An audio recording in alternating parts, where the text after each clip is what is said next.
The Bully Girl Magazine podcast is your dog-eared audio destination, bookmarking the most compelling tales and insights from the vast canine universe. While we passionately dive into the world of bully breeds, dispelling myths, offering training tips, and discussing breed standards, our scope isn't limited. We cast our net wide to encompass a diverse range of dog breeds, ensuring no tale is left untold. Enhanced by expert interviews and inspiring stories, this podcast is a beacon for responsible ownership and breed education. It's where bully breed enthusiasts meet the broader dog-loving community, fostering unity, understanding, and shared joy in every bark and wag. So whether you're out walking your dog or listening at home, be sure to enjoy the show and keep coming back.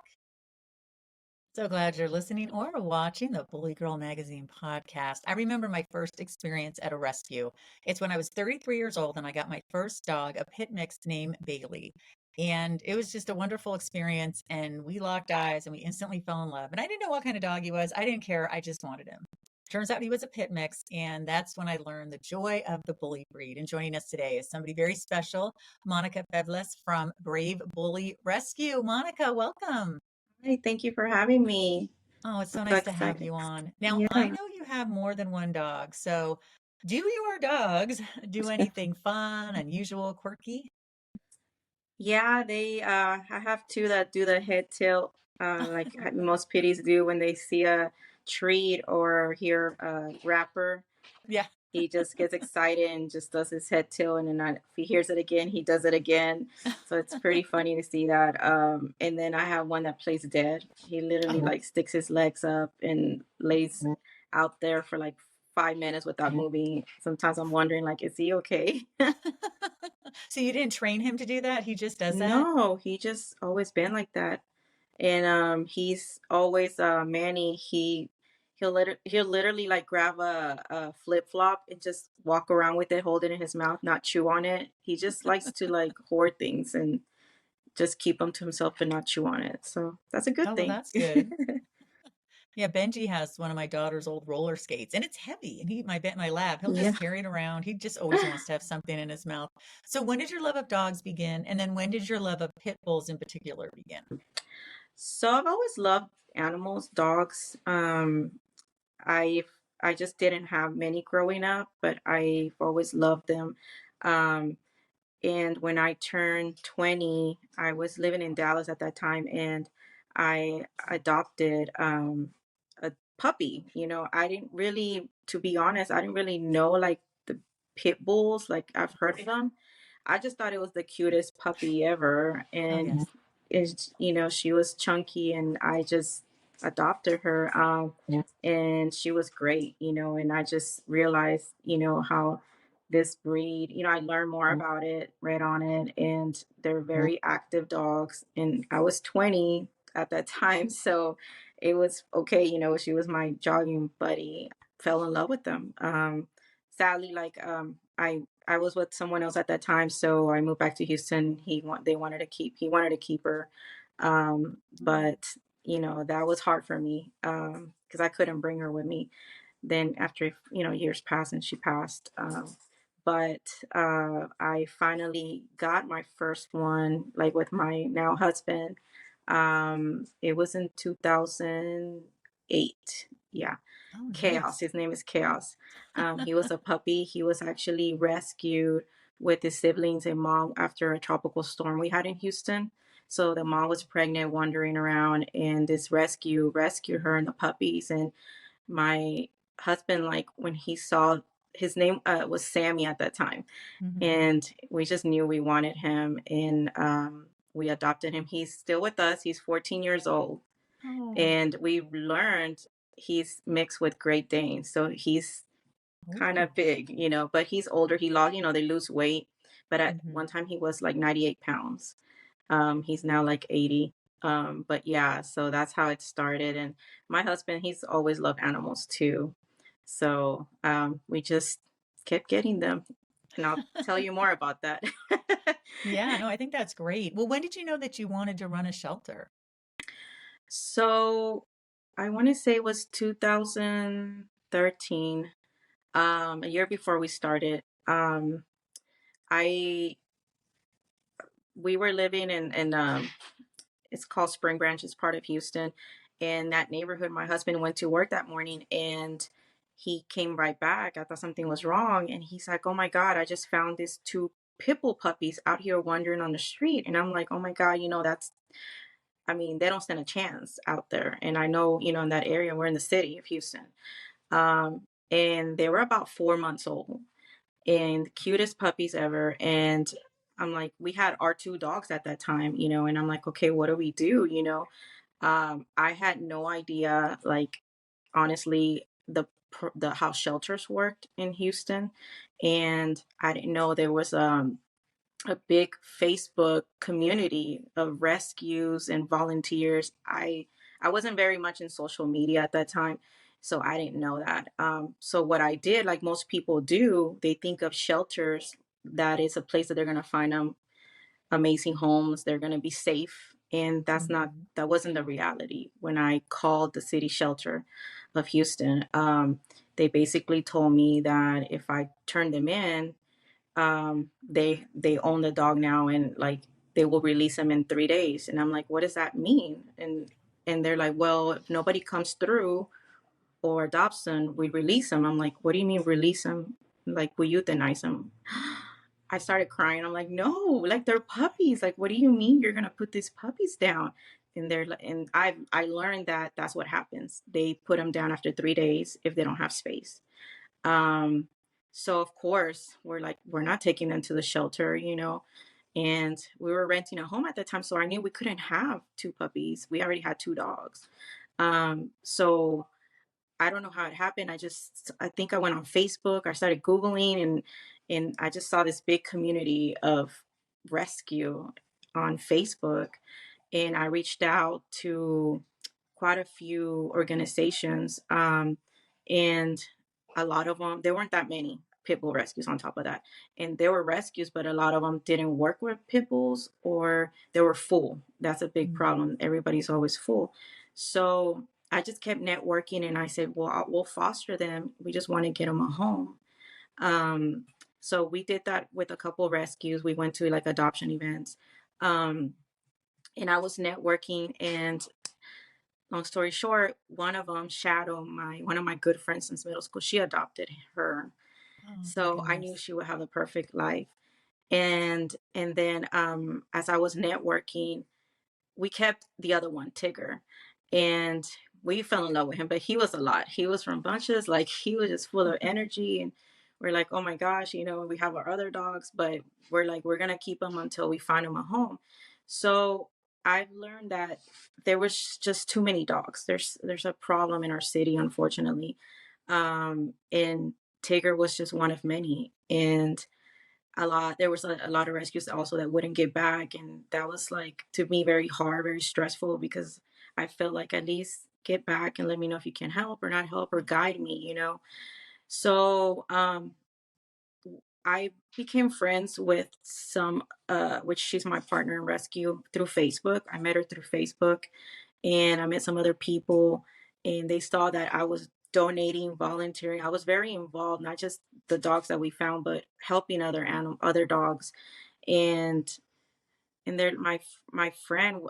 We became friends, and I was like, I'm thinking about just doing my own rescue, because there's not a lot of people rescues, and we're being ignored. And I mean, I get it that they're full, but I know if I start mine, I will do anything to at least get back with someone. Like, because I know there's many people in my situation, they want to help. And not everyone can keep the animal, but at least get some kind of guidance. So I Right. talked to my husband about I took a break for like 2 weeks, because it's very mentally fatiguing, and seeing all these animals on top of we one of our shelters is Harris County Shelter, which is Harris County is like the biggest county, one of the biggest counties in the United States, but with the smallest shelter at that time. And I think they could probably house at that time 120 dogs, and they were always like at maxed out. So at that time, they were putting, pit bulls didn't have a chance. If a rescue didn't come through, they would put the dog down. They were not adoptable to the public. So there was just too many dogs being put down. And it became like almost, I think I had like PTSD. Like, it was Oh, I very bet. depressing. Yeah, and seeing that like you're networking a dog to get help and then you didn't get it and then they put the dog down. So I was like, I got to take a break from Facebook, from all that. So I did, and I became really good friends with someone that was at that time at another rescue. They closed. They're not running anymore, but she was in rescue for a long time, and she was part of this organization in Austin, and she mentored me. She mentored me in what to do. I wanted to learn. I was very passionate, and when I focus and tell myself I'm going to do something, I'm going to do it. So I was like, I want to do something for Houston. And she knew Houston needed help. Right. They were probably at that time, maybe 3 pit bull rescues. Um, and she's like, Monica, Houston needs another rescue. And Austin doesn't have that problem. Austin, Texas doesn't have that problem like Houston.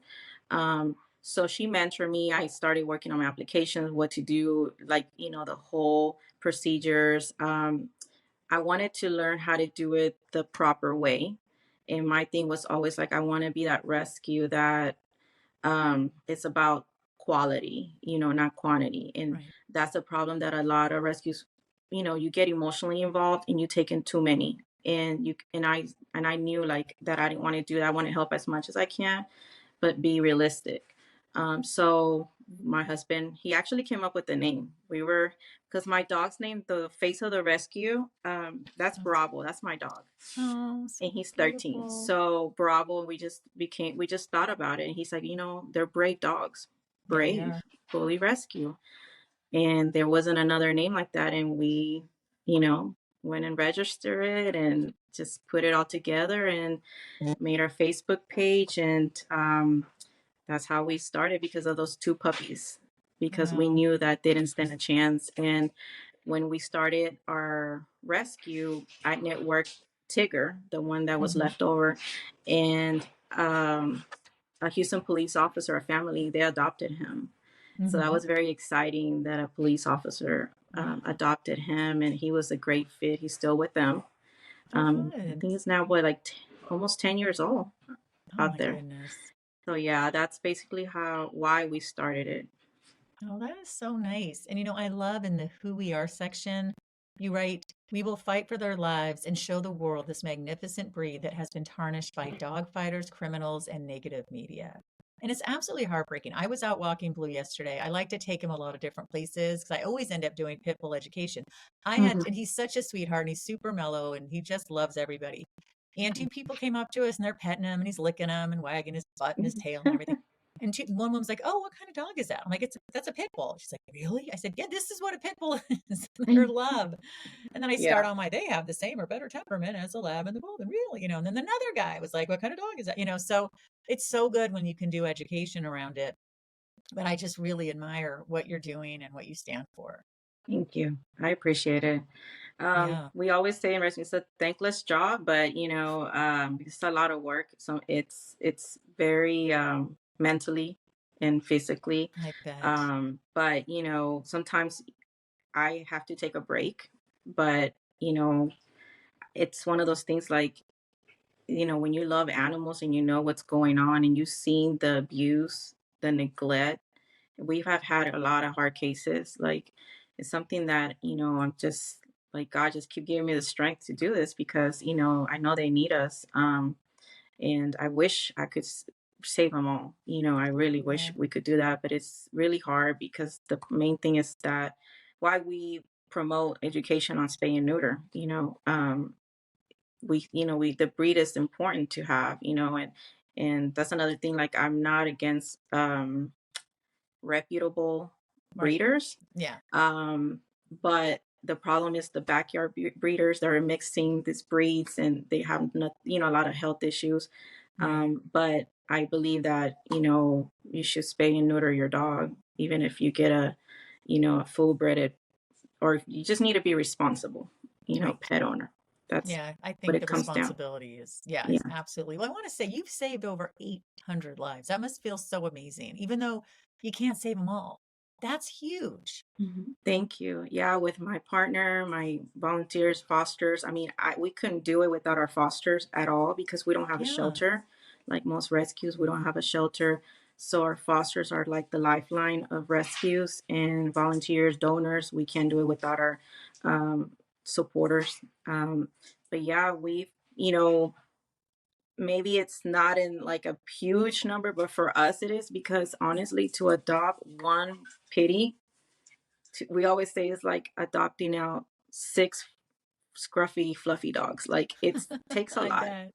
They're Yeah. not for everyone. It takes a certain personality, person, character, and wanting to learn. And it's because if it's a person that is not going to give them the right exercise, the right Mhm.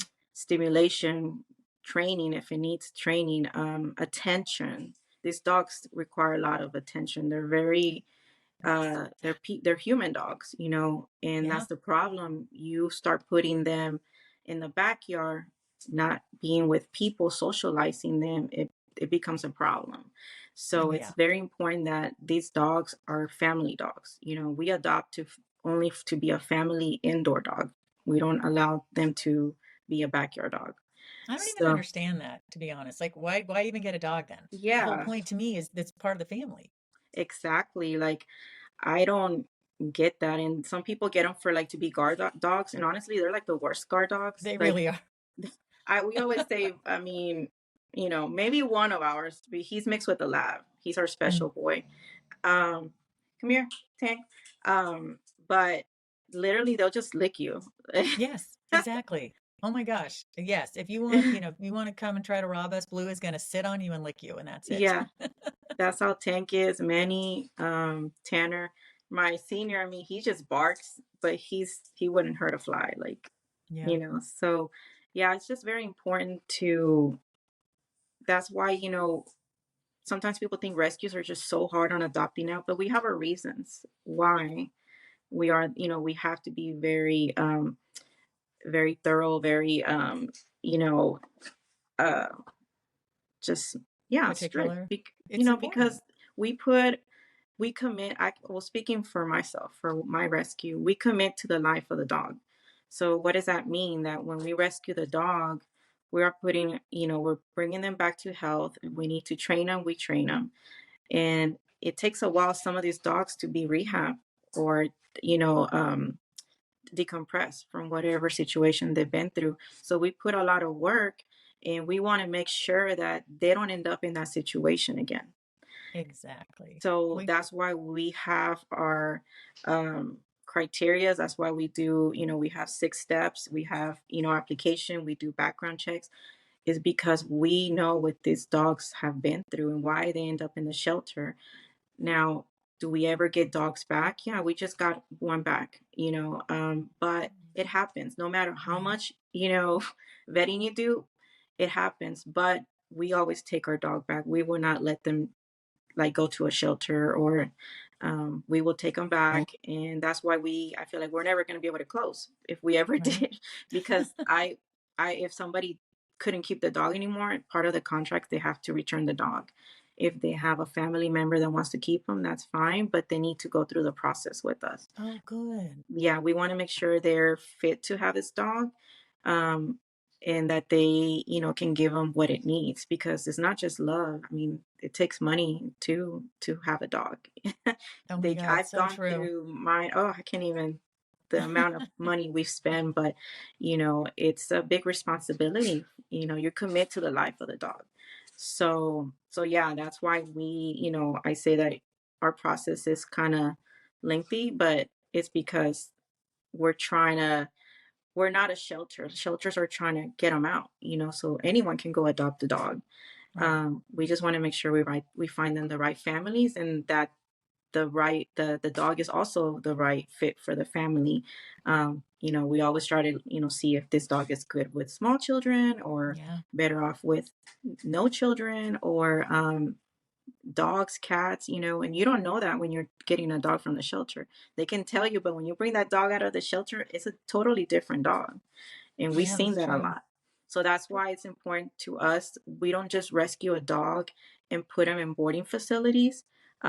If we've done that, it's out of emergency, but that's not what we do. We want to get them directly to a family, a foster family, That way we can decompress them, rehab them, work on it, learn more about the dog and get them ready to be adoptable, Right. Well, So I realized that I asked you, when did you know you wanted to run a shelter? And what I meant to say is, when did you know you wanted to run a rescue?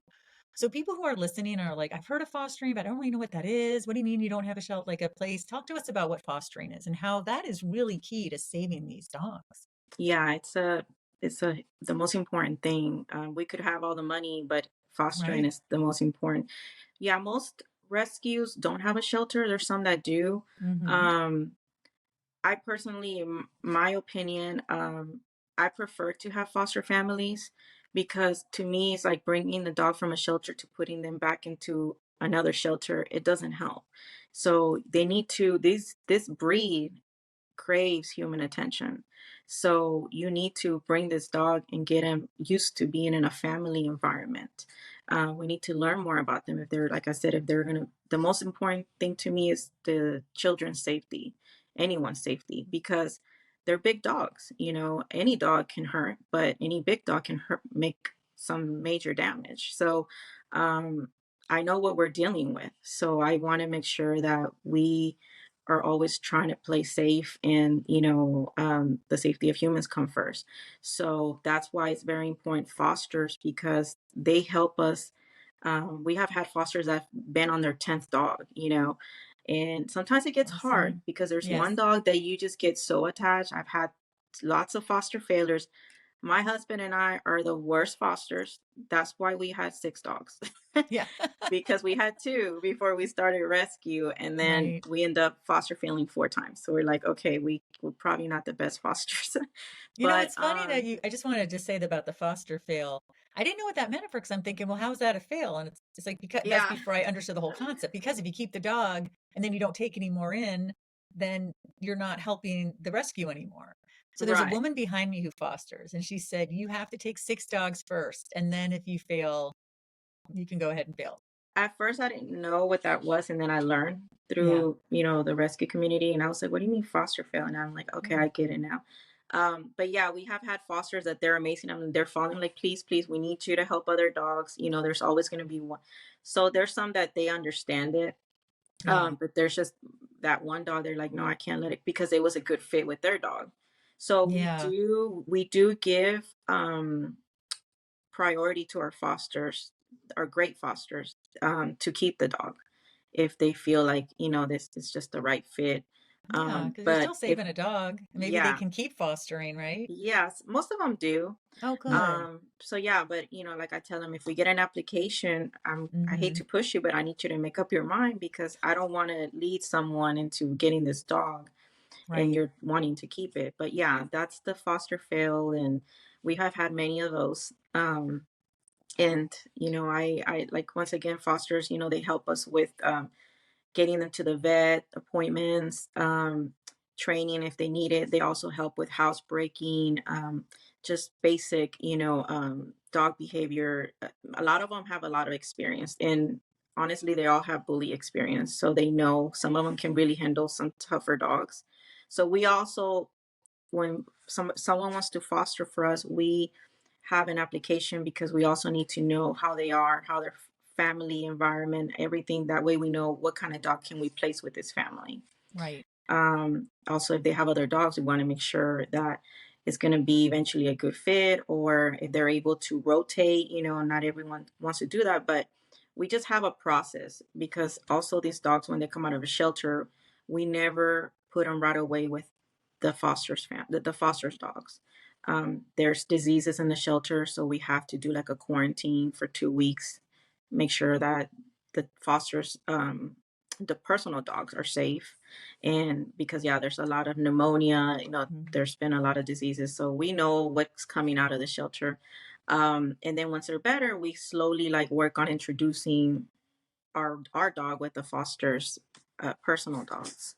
So it's a process, and especially because, like I say to everyone, well, not everybody likes everyone. Some people just get on your nerves. So I mean, it's Yeah. just like dogs. They don't speak. So what they're gonna do is bite. Mm. So we have to see like if the personalities are gonna mesh. Yeah, So yeah, it's a absolutely. process, but we fosters are the if we don't have fosters, we can't help. So we always need fosters. Yeah, I've been telling my husband that I really want to foster, and he wants to wait till we have 2 dogs right now, and he's like, "Well, when we have 1 dog, I'm open to it." And I'm like, "But in the meantime," and I mean, he's a great guy. I'm like, "Darn it, like, what's gonna happen to these dogs?" But it can be, and he also doesn't trust me. He thinks I'm gonna fail on the first one, so especially if it's a pit You or will a be pit like mix. me. Yeah. Now, do you take in pit mixes as well, or is it Oh just pit yeah, bulls? we don't we've even taken dogs that are not any bully breeds. Oh, okay. If we get a foster, a committed foster, and we have the funds, we're happy to help. Oh, Um, that's great. I just, we are breed specific. That's what I wanted to focus on. Right. But I wouldn't say no to helping a dog if the help is there. But yeah, we've had even English bulldogs. We get a Oh, lot of nice. bulldogs, a lot of mixes. I think one time we had a Saint Bernard. Oh, wow. Yeah. Now, like I haven't taken, to be honest, like a German Shepherd. I there's German Shepherd Rescue. I'm not very knowledgeable on German Shepherds. Just honestly, it's not the breed I really Right. like. Not, and they're still Yeah, great that's dogs, fine. but it's Yeah. just bully breeds is just my breed. Yeah, me too. But I love all dogs, and any dog that needs help, I'm happy to help. Oh, good. Can I get you to go down just a little bit? Oh, and that's good. Sorry. You will fix it. Um, yeah, it's just amazing. And I think it's really good that you have a process that you go through. And I want people to definitely, when we're not done yet, to go to the site and they can read through all the steps of adoption. I want to talk about the happy tales. You have this great section on your website. And you have these great stories. And I was especially moved by Petey, which Blue, and Layla. Mhm. And I like that they were adopted together as puppies, and then eventually the people had to bring them back, but then they got adopted again together. So I was happy. But tell us a little bit about that. These stories are really, Yeah, that really was lovely. that was very hard for us. I I bet. wish we could put every single. We have adopted over 800 dogs, but we could only put so many. But that was a very hard situation for us. So the family adopted them as puppies, and they lived in San Antonio, and I guess eventually they moved to Ohio. And I don't know, something within their work. I mean, we get a lot. I understand, what's hard about rescue is that we understand life happens, but some of the excuses are just not valid for us. Like, it I doesn't bet. make sense because you had another baby. I mean, so you give up on your dog you had for 5 years. Like, I just, Yeah, I don't get I, that. I, I just don't respect that. To be honest, like it upsets us because I would never do that. We would never do that. I mean, they're family. You don't give Of up on your course. family.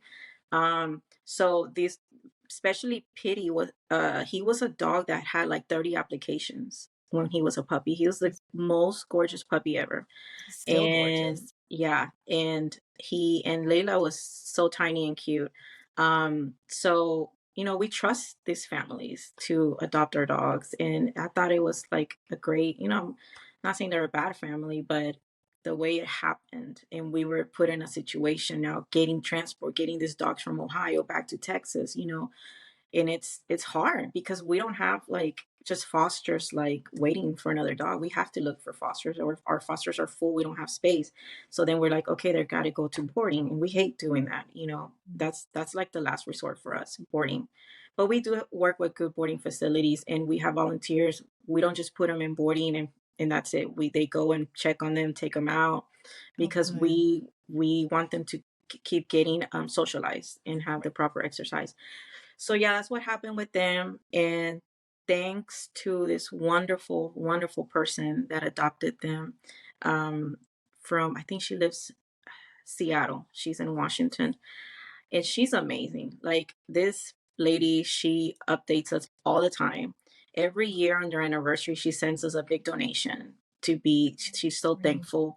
I mean, they're living their best life for sure. Like she says, "Oh, Pity's the king of the house, and she's the queen." Like they're so spoiled, and she's very knowledgeable on the breed too.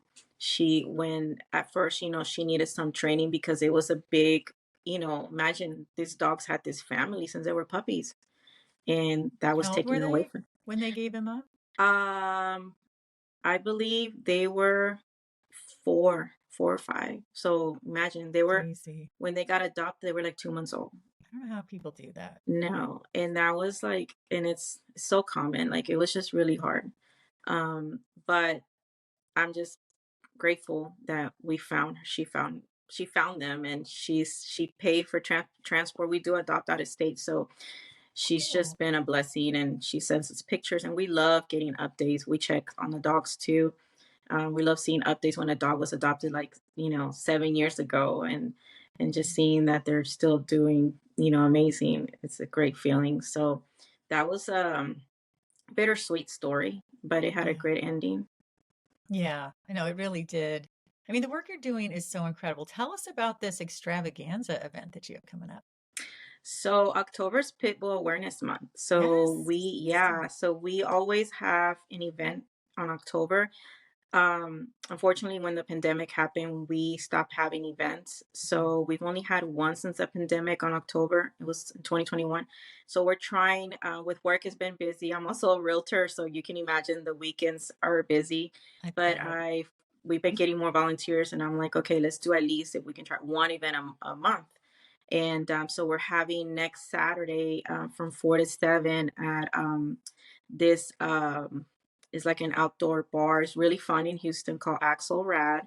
And it's more like we display all our merchandise that is for sale that helps 100% to for our dogs.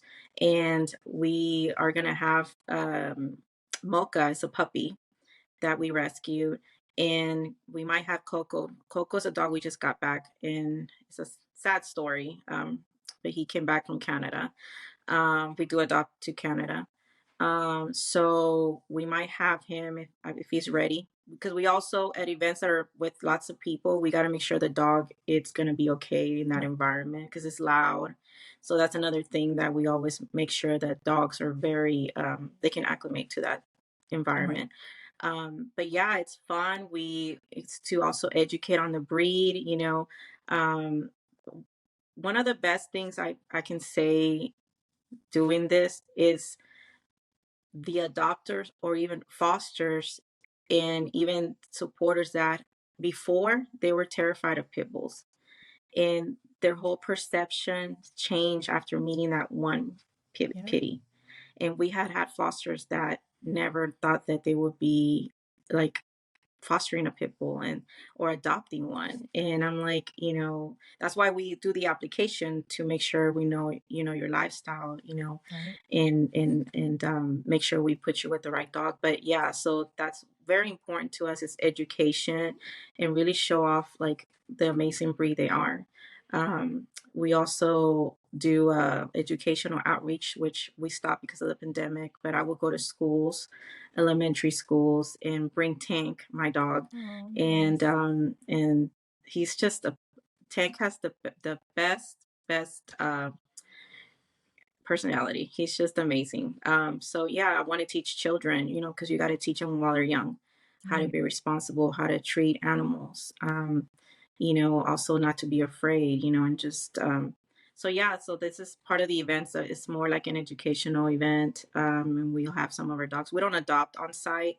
They can Okay. meet the dog and they have to go online, submit an application. Like we do home visits. We have a whole process. So but at least they can come meet them or they can see, like our cool merchandise and which we have awesome merchandise.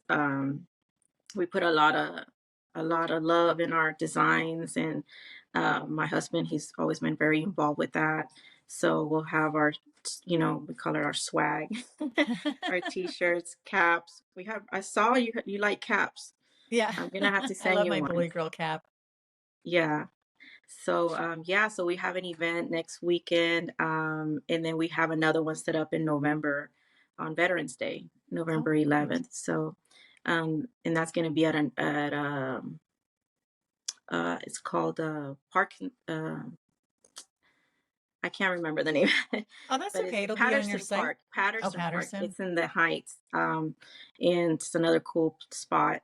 But we've also adopted dogs to veterans and that deal with PTSD. That's So great.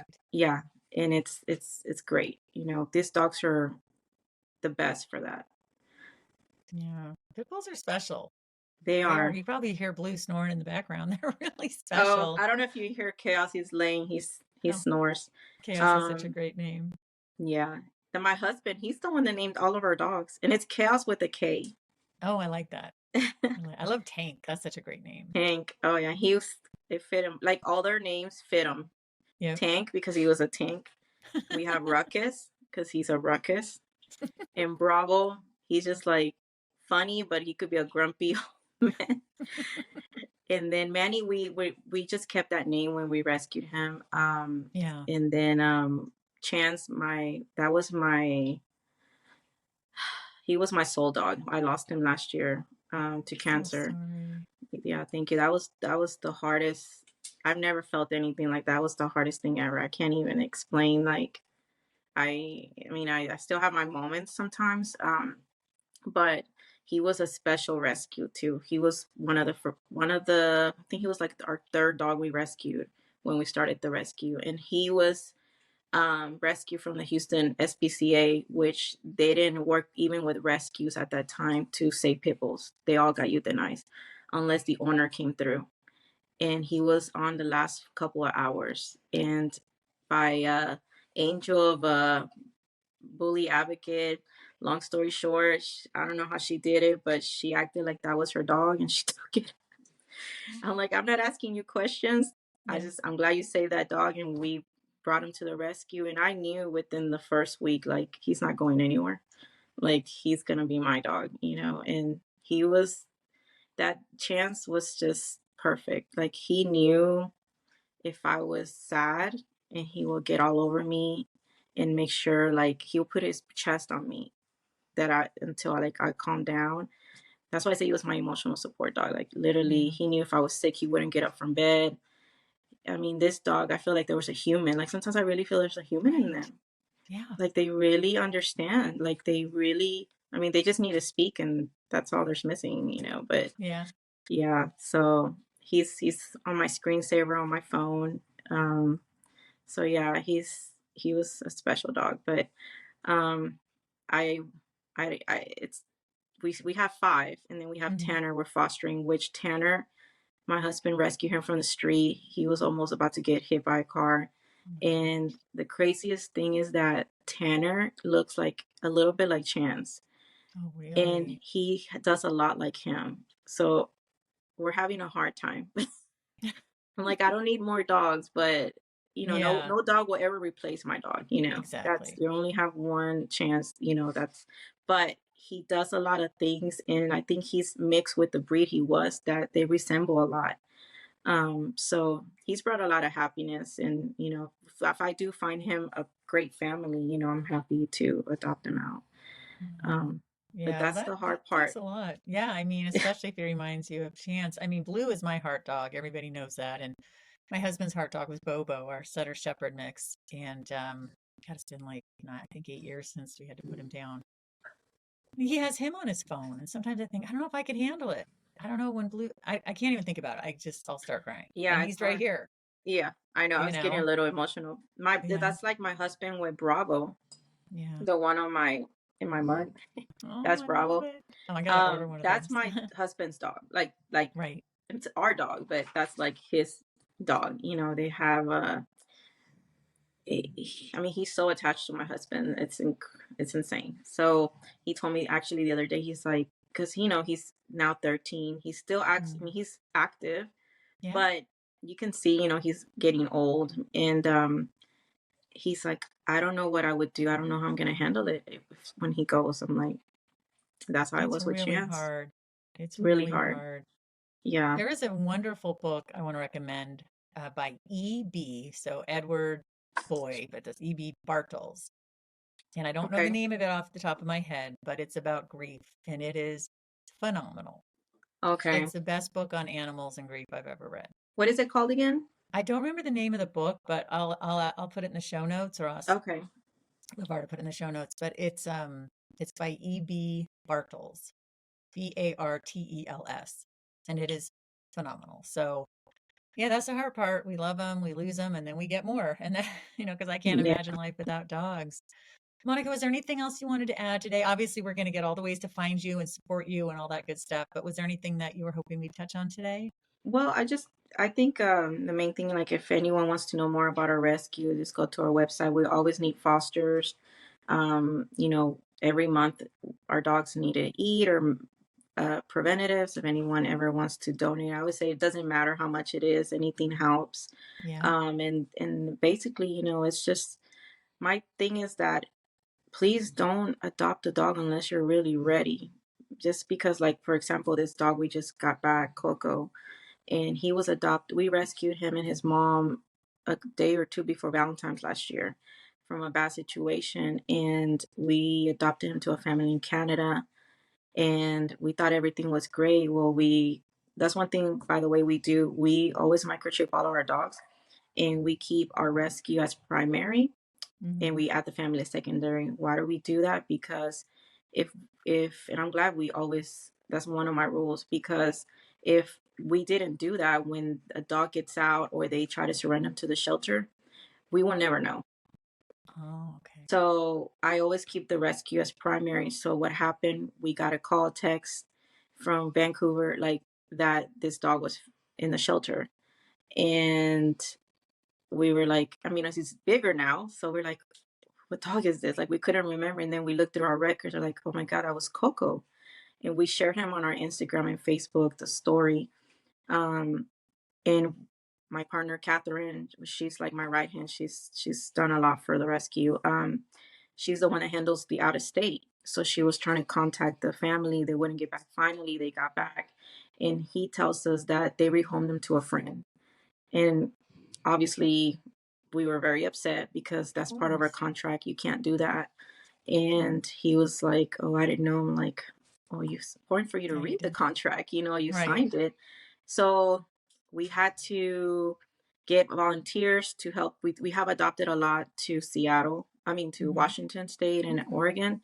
So we had people help us. They had to someone cross the border and getting the dog to Washington, and then us getting the transport. It was very stressful, I but bet. we were glad to get him back, and also getting someone to pick him up from Dallas because the transport wasn't coming to Houston.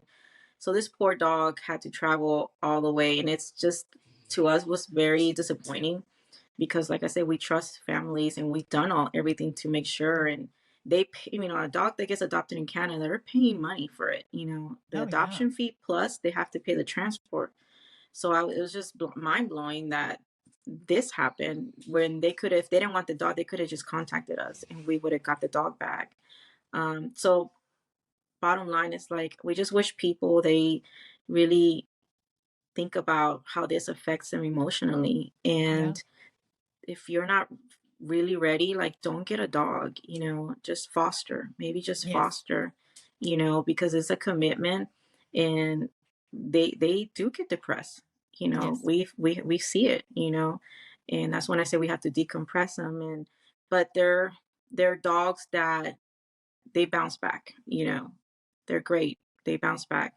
So we just want, we just see too many emails, people are just giving up on their dogs because they had a baby, or the dog's getting old and they want to get a puppy. Like, that is That's just mind horrible. blowing. Or they go through a divorce. Right. It's like, why can't one of y'all keep the dog? And Yeah. we had that too with another dog. They only had one dog, which was our dog. They got a divorce, and none of them wanted to keep him. Oh, So, wow. and it was after like 4 years. So it happens and it's sad. So I just hope that there's people need to be more responsible, and I just, they're agree. not just animals. I mean, these are pets that have feelings. And just like I said, if you're not ready for that commitment, that's why fostering is great. It's temporary. Yeah, it's Um, true. but Yeah, yeah, that's we just wonderful.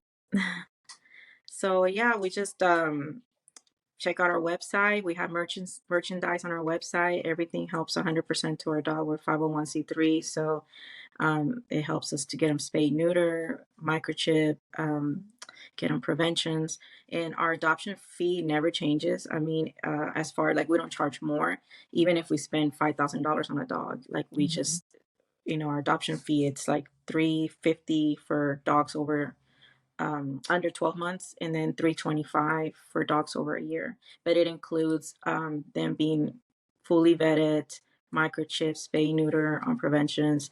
And if, like I said, if they needed search, we've had dogs when we get them out, we have no idea. And then we are having like an ACL surgery, we're Oh, spending, that's very expensive. And Blue had this, both his knees done. Trust you me, know he's how got expensive that a is. lot of money on this Yeah. baby. And these dogs are prone to issues with that, so Yeah. we've had quite a few of those surgeries.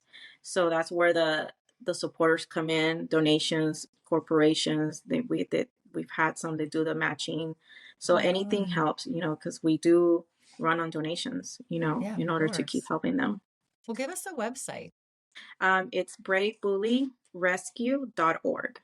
Great. And all the So social media handles yeah, are and there? Because our I found you on Instagram. Yeah, Instagram, Facebook is Brave Bully Rescue. We do have a Twitter, but to be honest, I barely use it. I still Yeah. don't know how to.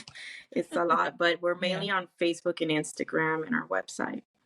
All right. Well, Monica, thank you so much for all you Thank do. you. It means so much and for coming on the program and talking about it. I hope everybody will go and check you out. bravebullyrescue.com at Brave Bully Rescue. And Dot please org. follow me. What's that? Dot org. Dot Oh, org. .org. Yeah. That's right. Sorry about Just want that. to make sure. And actually, speaking of websites, make sure you go to www.bgmwarehouse.com so you can subscribe to the magazine, get all the great merch, get my awesome hat, which I happen not to be wearing, but you'll see it in a lot of other videos. And I got a sweatshirt and a shirt, and I got a little winter hat or a beanie I'm super excited about. Also, follow at Bully Girl Meg on Instagram. Get the Bully app. You can get it on Google Play or go to the App Store on iTunes. What else? Oh, you can follow me, see my good boys at Lisa Davis MPH. Everybody, thanks so much. Rate, review, subscribe, and keep coming back to the Bully Girl Magazine podcast. Thank you.